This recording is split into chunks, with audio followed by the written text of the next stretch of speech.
What's going on? Talking about the isochronic lateral, talking about isochronic movement between left and right hemispheres of walking. So isochronic stimulation of walking. So in the brain. So there's decusation that happens in the brain. There's a term called decusation. And what that is essentially is the right side of the body is connected. It's decusated. It crosses over to the left side of the brain and vice versa. So my left hand is connected to the right portion of my brain. So it's crossed, decusation. So the idea when somebody's walking is they have the heel-toe movement, heel-toe. So those are isochronic impulses in the central nervous system, isochronic impulses in the sets of bones in the foot. So when you have your right foot go do-dum, then the left side of your brain receives the do-dum signal. It receives the heartbeat-like signal. So it oscillates at the BPM that you're walking. So it'll go do-dum on the right, and then on the left, do-dum. So if it's on the right, then it'll be in the left. So it'll be like do-dum, do-dum, do-dum, do-dum, do-dum, do-dum. So this is showing that there's across the brain from the right to left hemisphere, there is oscillatory motion between the two. This stimulates the entire brain. It stimulates from the right hemisphere to the left hemisphere. Maybe not necessarily the entire brain, because technically in order to do that in the entire brain, you'd have to isochronically pulsate on the right hand side of all the skin and all the flesh and all the organs, and then isochronically pulsate on the left hand side of all the organs. Technically, when the foot hits the ground, that AC isochronic wave travels up the leg through the right portion of the body and goes up just based on the natural bifurcation of the legs from the hips, going like that. If the hips are here, going like so. Like a tree, a double bifurcation, a bifurcation. Of the legs, a double bifurcation. Of the hands, a double bifurcation on the fingers itself. So the foot is sending that signal at the specific BPM isochronically. And via decusation, it's going doo-doom, doo-doom, doo-doom, doo-doom, doo-doom, doo-doom, doo-doom, doo-doom, doo-doom, doo-doom, doo-doom. And that's in training a brainwave state, in my opinion, at the specific BPM that you're walking.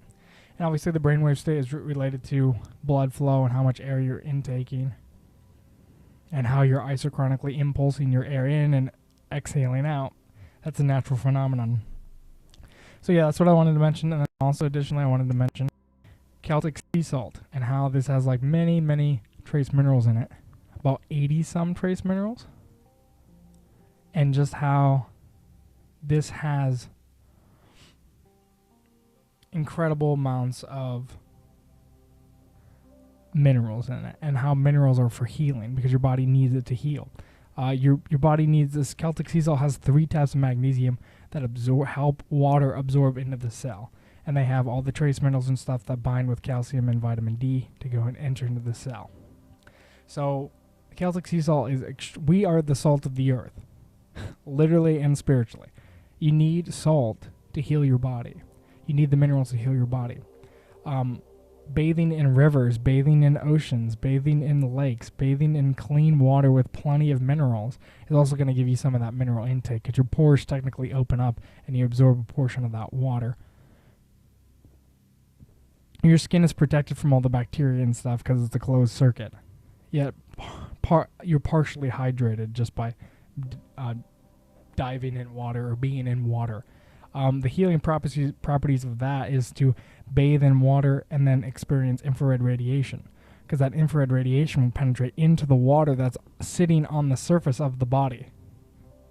That infrared radiation, that radio wave, that specific healing radio wave frequency or band, the infrared band and the radio frequency band will interact with the water droplets on the surface of the skin, and then that will penetrate down into the body, into the skin, because a convex or a concave lens is going to bend light, and water droplets themselves bend light just on the way they're actually shaped geometrically. So on a microscopic level, all the water that contains all those minerals, right? If it's seawater, then it contains the 92 trace minerals of seawater inside the water. Because salt is soluble in water, the minerals are soluble in water. So each water droplet has a trace amount of those minerals in it. When those minerals, because those minerals have specific geometries to them, they have specific frequencies, they have specific cymatic lattices, they have specific bonds, they have specific geometries, like I said, at a microscopic level. And the cymatic lattice is so small that it's about the radio wave range, or about the infrared range. So when the specific wavelengths, specific dimensions of infrared radiation are emitted upon that water, when specific wavelengths of radio radiation are emitted into that water, those minerals, in a sense, electromagnetically activate or are in resonance or in tune with it. And then they are able to radiate that energy, because they act like mini resonators, they are able to radiate that energy into the skin. So healing can be done on the inside, and healing can be done on the outside. You can physically bathe in water and then have all the droplets on your water, depending on how hydrophobic it is, or how hyperphobic, or the opposite of hydrophobic. Not hyperphobic. It'd be the opposite of hypophobic. Yeah, I'm on the right track. So the idea is, like, depending on the droplet size and how much water is actually on the body, one can sing specific vowel sets and specific frequency relative to the vibration of the bones, relative to the vibration of the body. That AC isochronic wave is going to transmit along the skin of the body, and that's where the water is, because they just got done bathing. And water will absorb infrared radiation. Water will heat up. Water is a natural absorber of infrared radiation. So if you go outside, if you get outside of the water, after you're done being in the water, you get outside of the water, you don't dry off, you dry off naturally. That water will naturally absorb infrared radiation, so you're actually increasing your rate of infrared radiation absorption. The same is true when you sweat. When you sweat, you're actually increase the rate of your infrared absorption. And it has been shown in several studies that infrared radiation extends life. Like a classic example of that is a farmer who works all his life, who has exercise, who's outside and sees the sun, has plenty of infrared radiation, versus somebody who sits on their butt all day and they're like inside and they get low levels of vitamin D and low levels of infrared radiation.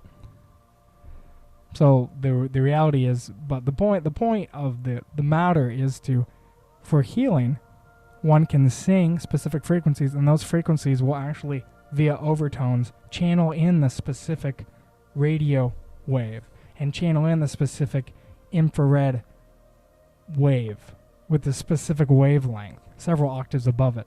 So several octaves above the sound wave is the radio region, and then several octaves above that is the infrared range. Well, those, since they're all separated by overtones, they can all be linked together with one wave, essentially.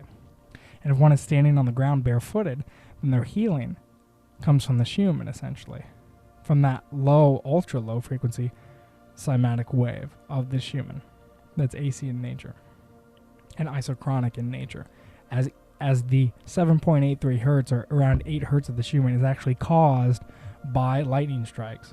So there's actually 8 cycles of lightning that strike per second on the Earth, and that it travels at the speed of electricity, penetrates the iron core, and that iron core, when it's struck with that voltage from the spark gap from the sky to the Earth, it actually rings like a bell and emits a magnetic AC isochronic wave at 7.83 hertz. But that 7.83 hertz, that wave consists of many, many isochronic impulsations of high voltage DC in the form of lightning.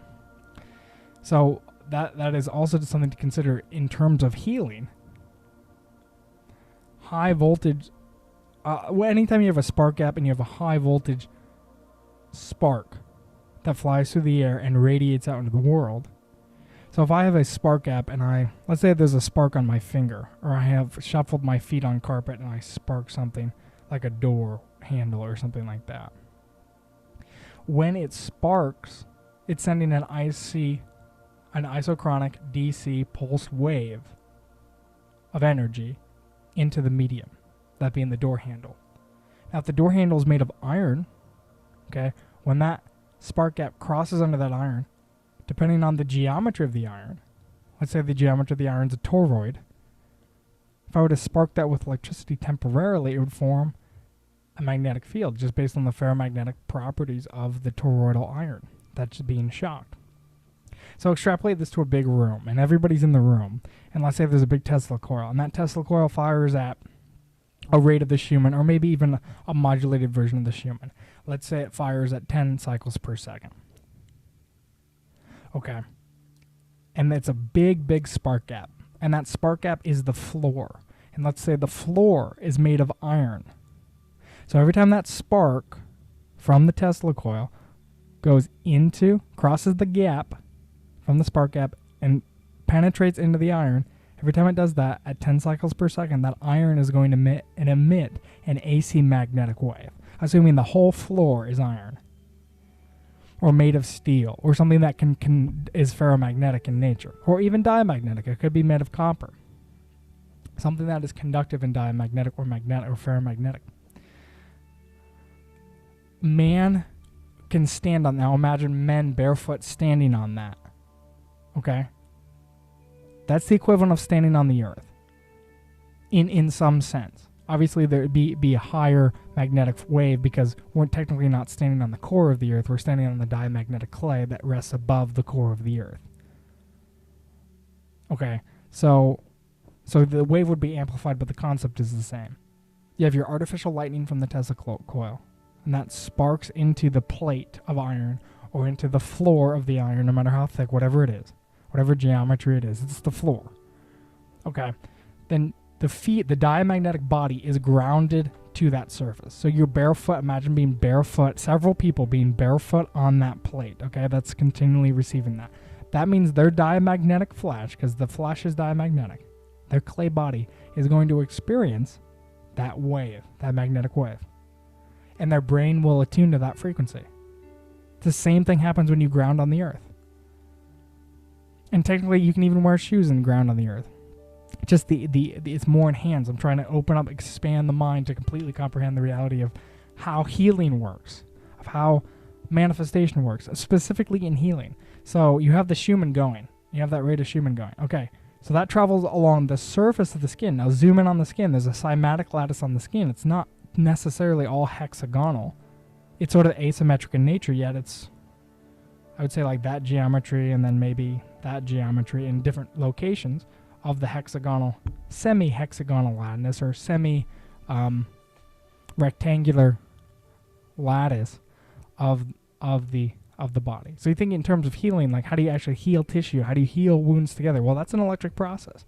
The studies have been shown that like if you have electric potential or electrostatic potential upon the skin, it'll heal faster or slower depending on where the current is flowing. And obviously all current flows from positive to negative or from high to low pressure, electrically speaking.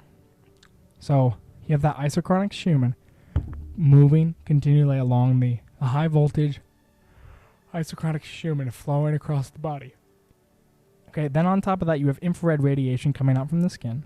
You have an electrostatic potential on the skin. Okay, then you have what's coming from source. So you have the sun. So that'd be linearly polarized light with weak circular polarization coming from the sun itself. Okay, that enters into the human body. So the human body can absorb infrared radiation and also emits infrared radiation. Emits a portion of sunlight and receives a portion of sunlight. Okay, so there's that electromagnetic component. Now here's, in my opinion, where it gets interesting in terms of healing. So it's channeling via overtones all the waves. It's channeling the light wave. It's channeling the radio wave. It's channeling the sound wave and the ultrasonic waves that are overtones. And it's channeling the ultra low frequency electromagnetic wave of the Schumann. It's channeling all those waves together, taking that combined energy, Because in one plane, in my opinion, the phenomenon of one plane, when you have linearly polarized light in one plane, in addition, you have linearly polarized radio waves or circular polarized radio waves in one plane. Then you pulsed DC electric current in one plane, in the same plane. And in addition, you have a magnetic wave that's traveling along the same plane. When you have all four of those combined in one plane, you get the phenomenon of force and motion. You get the phenomenon of force, and you get the phenomenon, in my opinion, of healing on the skin. And that's actually in the same plane too, or maybe in a perpendicular plane. It could be in the same plane or in the same region, an electrostatic potential. So you get electrostatic potential. You have AC magnetic waves, isochronic, from the lightning, from the Tesla coil. You have infrared light. You have light, linear polarized and slightly circularly polarized. And then you have sound, the actual vibration of it. And then, since you have sound, you have the AC electric wave from the bones. So you're having all that combined. Because anything that vibrates the bones vibrates it as an electric AC wave. Okay, because piezoelectricity means pressure electric. Piezoelectric means pressure electric. So you have since the floor in this analogy is made of iron, then you have that's in a magnetic AC wave. Okay, when you have a piezoelectric material like quartz or the bone vibrating, you have an electric AC wave. Electric AC wave. So you have a magnetic AC wave, your electric AC wave. Okay, what's missing is the force, right? In the three Cartesian planes, the right-hand rule, force, the magnetic vector, and electric vector. The force is the sound, pressure, vibration, physical AC vibrating force, vibration, physical vibration. That's force. When you have those in perpendicular planes to each other, when you have those aligned into one plane, force, the magnetic vector, and the electric vector, okay, or that slightly different angles but relatively in the same plane. In addition to high voltage current, a change in current, like lightning strike, is my opinion, when those are slightly at angles to one another, or slightly out of the same plane or in the same plane, it's a combination of one of those, then what happens is an electromagnetic phenomenon occurs that is currently unknown to man in the mainstream. Now, obviously, this is known to people who actually practice this stuff. This is known to the Egyptians in some way or some form. There's a man named Les Brown, and he had pyramid energy, and what he did is he took pyramids naturally channel infrared energy. So he took his diamagnetic wooden pyramid that's at about 30 feet tall, and then he hooked a helical coil to it. So he created like a rubber ducky conical helical coil that channeled the radio waves that were coming into the pyramid and channeled it into circularly polarized radio waves. Then he took an electrostatic sheep's wool and he hung it from the 30 feet all the way down, just about to touch the ground. When he reached out with his diamagnetic flesh and touched the sheep's wool, because he was grounded on the floor, he sent that, he like shocked it, like you'd shock yourself with on a doorknob or something. After building up current by shuffling your feet, he shocked himself. The steel wool, or the sheep's wool, shocked him, sent an electric current in the same plane as the radio waves, as the circularly polarized radio waves. And that combined with the magnetic AC wave of the Schumann, all in one plane traveled across his body. His testimony was that he flew 20 feet across the ground. He literally was picked up and flown via a force. Again, the right-hand rule. You have your magnetic AC wave coming from the surface of the Earth around 7.83 hertz at around 50 microtesla. Okay, not that much, but still, it's effective. Then you have your electromagnetic AC wave, the radio waves that he was channeling in his helical antenna. It's a circularly polarized radio wave. Okay, one of those incoming waves was amplified by the pyramid and was an overtone of the Schumann, was an overtone of 7.83 hertz, or whatever the Schumann was in his location. Let's just say 8 hertz to make it easy. That electromagnetic radio wave that was incoming into that helical coil traveled along the surface, because it's an AC wave, it traveled along the surface of that sheep's wool okay, and then was grounded to the magnetic AC wave. Now, in the same plane or in the same direction of movement was electrostatic potential from high to low, from the sheep's wool to being grounded, from the electrostatically charged sheep's wool to being grounded to his body.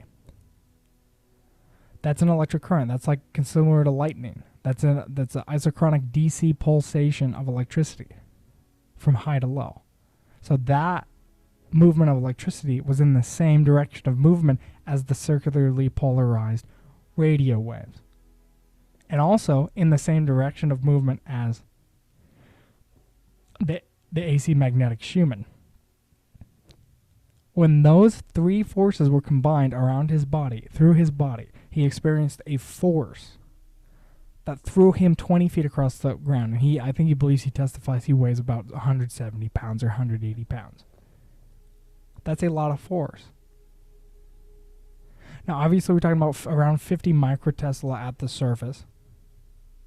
And potentially the pyramid geometry could have enhanced that. But let's just say, for like science sake, simplistic sake, it's around 50 microtesla at the surface where he was standing. The shock from electric potential from the sheep's wool is probably around 30,000 volts. That's essentially in range of what an electric shock would be for that type of material, depending on the volume of material and how much it was the saturation of the material, the electrostatic saturation. So let's just say it's around 30,000 volts. And then you look at the actual pyramid, you look at like, okay, so what is the wattage per cubic meter coming in terms of radio waves at the apex of the pyramid where he hung that helical antenna? Well, you look at it and it's essentially maybe an eighth to a quarter of an actual tower strength, an actual emission of a signal on a tower, in my opinion, from the studies that I've read. So essentially, you have high wattage AC radio waves with around 30,000 volts to 50 microtesla. Right-hand rule. Except in this case, it's not just that, it's the AC right-hand rule. Okay, and this AC right-hand rule, it expands the comprehension of healing, expands the comprehension of force and motion and inertia and acceleration. The AC right-hand rule, alternating current right-hand rule. So if I have an alternating magnetic field in one plane, and then I have an alternating electric field in another plane, then I'm going to get a resultant AC force field in another plane, like an AC sound field or vibration field. Okay, and the reverse is true. So if I have two of the three components and I exhibit the third. So if I have pressure, sound, force, and I have electric wave, then I'll produce the magnetic wave, etc. The AC right-hand rule. This is important in terms of healing. And I believe this can be done with healing and laying on of hands. When people connect their bodies together, their flesh to flesh, when they connect their flesh to flesh, and they sing and they pray over each other. Imagine there was a lightning storm outside of a church, and every time lightning struck around that area, striking around the Schumann, okay, that lightning travels up the floor, up through the body. Okay, let's say they're standing around a wooden pew. That pew's diamagnetic. Let's say their hands are on the pew. Okay, their flesh is diamagnetic. Let's say there's multiple people laying hands on that person. Okay, you have an electric potential. You have an electromagnetic phenomenon occur. You consider everybody's hair. What color is their hair? What frequencies are they absorbing? What frequencies they're emitting? Okay, well, how much infrared radiation? Maybe everyone just got done from being in an infrared sauna for the day, or maybe everyone was outside tanning for the day. Okay, so the levels of infrared radiation is high, assuming the body's temperature is high when they're making contact. So there's like many variables to decipher. The reality of healing directly involves light, radio, electrostatic potential, pulse DC, and magnetic AC waves and electric AC waves. Every natural vibration, physically, of the voice vibrates the bones. When the bones are vibrated, because they're piezoelectric, that converts into a natural AC electric wave. When lightning strikes iron or metal or diamagnetic material, it emits an AC isochronic magnetic wave.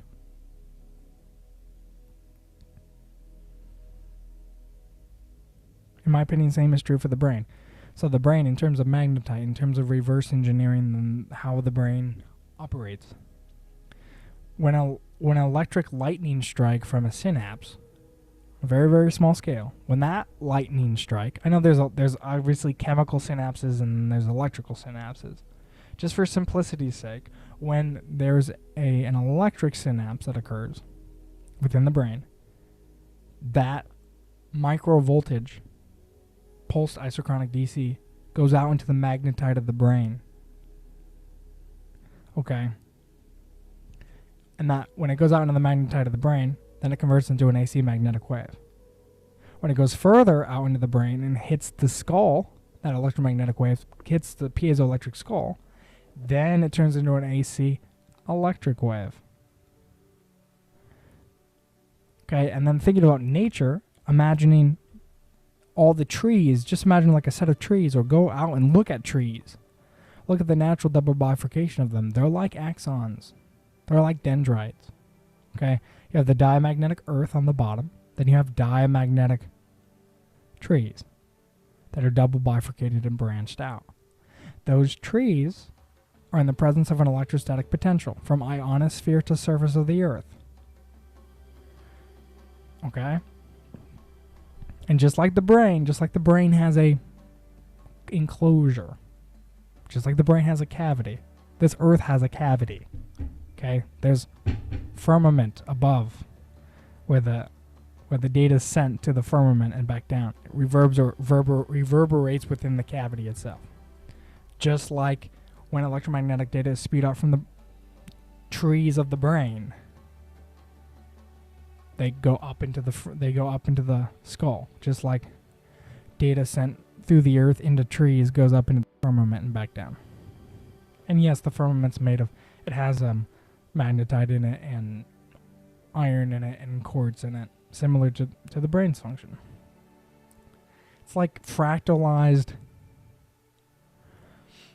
biology in a sense. That the outside creation is found on the inside. Okay, the trees that people see, the double bifurcation of trees that people see out in reality is the double bifurcation within man, within the blood vessels of man, within the dendrites of man, within his brain. Okay, the magnetite around surrounding the brain and within the brain is similar to the iron core. The lightning in the earth is similar to electrical synapses in the brain, spark gaps. The light within the earth, okay, is, in my opinion, is similar to the light emitted by the pineal gland. The pineal gland is surrounded by microcalcite crystals, and microcalcite crystals have a property of double refraction. So I believe there's an inner light. Every time you imagine something with your third eye or your seeing eye, your imagining eye, that's electromagnetic light data that's occurring within the brain, similar to the sun and the moon and the stars, in my opinion, in terms of light frequency. It's on that, within the Hertzian range of light, the imagining eye is.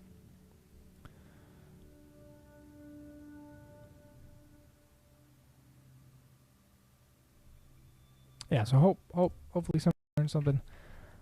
Hopefully somebody was inspired by this. Awesome.